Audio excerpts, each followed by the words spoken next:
Hello दोस्तों। Punjab government आपके लिए लेकर आई है वैट ड्यूज के रिगार्डिंग एक OTS scheme, one time settlement scheme, जिसके अंदर आप पुराने ड्यूज जो वैट के अंदर है या सीएसटी एक्ट के अंदर आपके पुराने ड्यूज हैं वो आप कुछ रिलीफ के साथ जमा करा सकते हैं। तो क्या है ये स्कीम, इसके बारे में हम आप बताते हैं।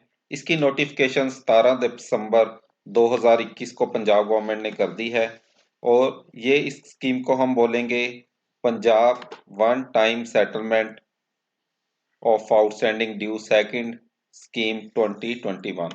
तो ये स्कीम क्या है, पूरे पंजाब में लागू होगी और ये ऑफिशियल गजट्स जैसे कि 17 दिसंबर को हो गई है। तो ये आपकी स्कीम शुरू हो चुकी है। तो इस स्कीम के अंदर क्या है कि आपने कौन कौन से साल का आप इसमें क्लेम कर सकते हैं। तो सबसे पहले क्या है, साल जो है 2014-15, 15-16, 16-17, 17-18 का Q1, क्योंकि उसके बाद जीएसटी एक्ट शुरू हो गया था। तो इन सालों का आप क्लेम कर सकते हैं। इसमें अगर आपकी असेसमेंट जो है 30 नवंबर 2021 तक हो गई है तो आप इन असेसमेंट्स के अगेंस्ट जो एडिशनल डिमांड हुई है उसके ऊपर ये इस स्कीम के अंदर जा सकते हैं। तो ये स्कीम क्या लास्ट डेट है जो वो 30 अप्रैल 2022 है। 2022 तक आप ये क्लेम कर सकते हैं। लेकिन अभी परेशान होने की ज़रूरत नहीं है। अगर आपकी असेसमेंट 30 नवंबर 2021 की इन सालों की नहीं भी हुई है तो भी आपके लिए ये स्कीम अवेलेबल होगी, लेकिन उसकी लास्ट डेट्स जो है वो बाद में अनाउंस की जाएंगी, जिसके अंदर ये प्रोविज़न कर ली गई है, लेकिन उसकी डेट्स जो है वो बाद में अनाउंस की जाएगी। तो ये स्कीम के अंदर मेनली क्या है कि पंजाब वैल्यू एडिड एक्ट 2005 और सेंट्रल सेल टैक्स 1956, इनके अंदर जो आपके पेंडिंग ड्यूज हैं उसमें शामिल होगी। तो एडिशनल डिमांड में अब इन्होंने क्या किया है कि टैक्स, इंटरेस्ट एंड पेनल्टी, इन तीनों को शामिल किया है। जो भी असेसमेंट ऑर्डर के रिवाइज्ड हो गया था ऑर्डर या रेक्टिफाइड हो गया था उसके मुताबिक आपका 30/11/21 से पहले ये इशू हो चुका हो तो उसके मुताबिक जो आपकी डिमांड बनी उसको पहले हमने ले लेना है। लेकिन उसके अंदर अगर आपके कोई एडिशनल डिमांड अगर स्टैट्यूटरी फॉर्म्स के कारण आपकी इशू हुई थी तो वो डिमांड को हमने इस ओरिजिनल डिमांड में से कम कर लेना है। तो जो बैलेंस बचेगी उसको हम बोलेंगे एडिशनल डिमांड। तो एडिशनल डिमांड जो आपकी बची उसमें से आपको 70% का वेवर मिल जाएगा। 70% आपकी एडिशनल डिमांड में से वेवर हो जाएगी और जो 30% है उसको हम बोलेंगे डिटरमिन्ड अमाउंट। जो 30% अमाउंट बची है वो आपकी डिटरमिन्ड अमाउंट हो जाएगी। जो डिटरमिन्ड अमाउंट है उसका 20% आपने जो है 31 मार्च 2022 तक डिपॉजिट करवा देना है और जो बैलेंस बचा हुआ है अमाउंट है वो आप 31 मार्च 2023 तक, यानी कि 80% अमाउंट ऑफ डिटरमिन्ड अमाउंट का 80% जो है वो आप 31 मार्च 2023 तक जमा करवा सकते हैं। तो ये टोटल स्कीम है जिसके अंदर आपको 70% वेवर टैक्स का मिल जाता है और पेनल्टी का मिल जाता है और इंटरेस्ट का, तीनों ही चीजों का आपका जो 70% वेवर मिल जाता है।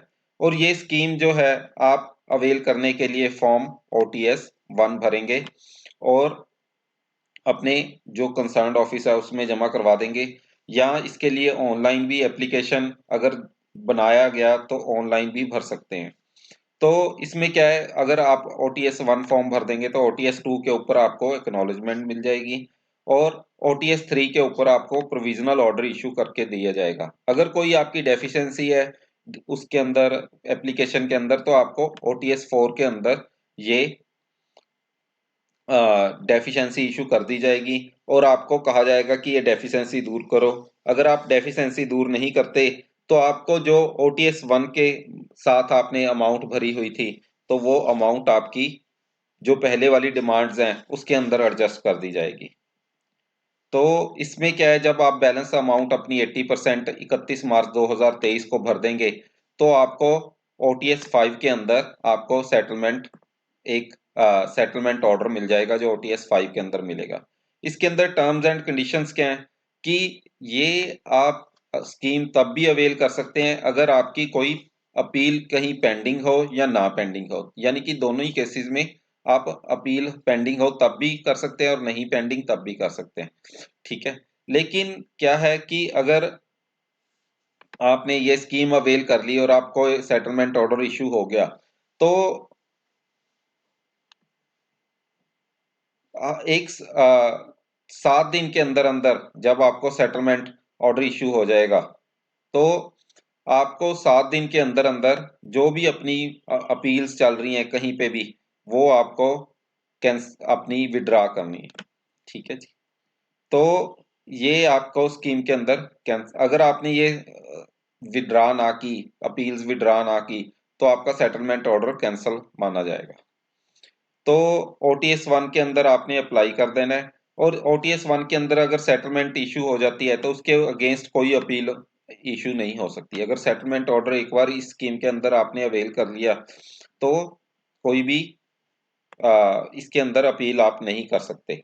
लेकिन कुछ बातें और भी हैं, अगर कोई गलती बाद में मिल जाती है जिसके अंदर आपने दिखाया कि हमने ऑलरेडी टैक्स पे कर दिया लेकिन आपने एक्चुअली टैक्स पे नहीं किया था, तो आपको दोबारा से वो पैसे भी भरने पड़ेंगे along with interest and penalty, जो भी उस रूल के मुताबिक आपको एप्लीकेबल होगी। अगर कोई इसके अंदर डिफिकल्टी आएगी तो आप जो गजट्स के अंदर पावर दी गई है ऑफिसर्स को वो दूर कर सकते हैं। अभी एक नज़र हम ओटीएस फॉर्म 1 के ऊपर देख लेते हैं कि इसके अंदर एडिशनल डिमांड है जो वो आ जाएगी। आपने जो भी एडिशनल डिमांड हुई है इशू और पेनल्टी टैक्स इंटरेस्ट सारा टोटल कर लेंगे हम, उसके बाद हम कर देंगे 70% उसके अंदर से लेस और जो बाकी बची हुई अमाउंट है उसका 20% हम भर देंगे 31 मार्च 2022 से पहले और 30 अप्रैल 2022 से पहले ये ओटीएस 1 फॉर्म जमा करवा देंगे। और इसका पार्ट बी है जो ओटीएस 1 का, जिसके अंदर आपकी जो स्टैट्यूटरी फॉर्म्स हैं आपने अगर जमा नहीं करवाए हैं तो उसकी डिमांड अगर आप जमा करवा रहे हैं तो एडिशनल डिमांड के अंदर से वो आपने लेस कर देने हैं जो भी स्टैट्यूटरी डिमांड स्टैट्यूटरी फॉर्म्स की वजह से आपको पैसे पड़े थे, तो उसके बाद ही जो अमाउंट आएगी उसको आप डिटरमिन्ड अमाउंट बोलेंगे, यानी कि उसमें से 70% लेस करेंगे। तो जो ओरिजिनल डिमांड है सबसे पहले वो लेंगे, उसके बाद फॉर्म्स की वजह से जो डिमांड कैंसिल होनी बनती है वो लेस कर देंगे, जो बैलेंस एडी होगी यानी कि एडिशनल डिमांड उसका 70% लेस कर देंगे और उसके बाद जो है हम डिटरमिन्ड अमाउंट निकालेंगे और उसका 20% भर देंगे। ये है चीज। तो इसके बाद आपको जो है ओटीएस 2 के ऊपर आपको एक्नॉलेजमेंट मिल जाएगी। ओटीएस 2 के ऊपर आप एक्नॉलेजमेंट ले सकते हैं जब आप जमा करवा देंगे। तो ओटीएस 3 के अंदर आपको प्रोविजनल सेटलमेंट मिल जाएगी, वो आपको ऑर्डर इश्यू कर सकते हैं। और इसके अंदर ओटीएस 4 के अंदर अगर कोई डेफिशिएंसी है तो उसके रिगार्डिंग आपको ऑर्डर इशू किया जा सकता है और ओटीएस 5 के अंदर फाइनल सेटलमेंट ऑर्डर इशू हो सकता है। तो आइए अब इस स्कीम के बारे में हम थोड़ा सा ब्रीफ में अब मैं आपको दोबारा रिवाइज करवा देता हूँ कि ये स्कीम क्या है। स्कीम क्या है कि होल ऑफ पंजाब पे लागू होगी ये, ड्यू अंडर वैट और सीएसटी एक्ट के अंदर। पीरियड क्या है 2014, 15, 15, 16, 16, 17 और 17, 18, जहां पे ऑर्डर इशू हो चुका है 30/11 तक असेसमेंट ऑर्डर। लास्ट डेट जो अवेल करने की है वो है 30/4/2022। रिलीफ इसमें 70% एडिशनल डिमांड का मिलेगा, 30% जो है आम अमाउंट आपको जमा करवानी पड़ेगी। एडिशनल डिमांड क्या है, टैक्स इंटरेस्ट पेनल्टी जो भी आपको इन असेसमेंट ऑर्डर्स के रिलेटेड इशू हुए हैं माइनस जो स्टैट्यूटरी फॉर्म्स है वो उसकी वजह से अगर कोई डिमांड इशू हुई है वो आपकी एडजस्ट हो जाएगी। उस डिमांड का 70% जो है वो रिलीफ मिल जाएगा, 30% आपने डिपॉजिट कराना है। जो 30% अमाउंट आई उसका 20% आपने 31/3/2022 तक जमा करा देना है और 80% 31/3/2023 तक करा देना है। ओटीएस 1 फॉर्म एप्लीकेशन फॉर्म है, ओटीएस 2 फॉर्म एक्नॉलेजमेंट फॉर्म है, OTS 3 form provisional settlement order है, ओटीएस 4 डेफिशिएंसी लेटर है और ओटीएस 5 फाइनल सेटलमेंट ऑर्डर है।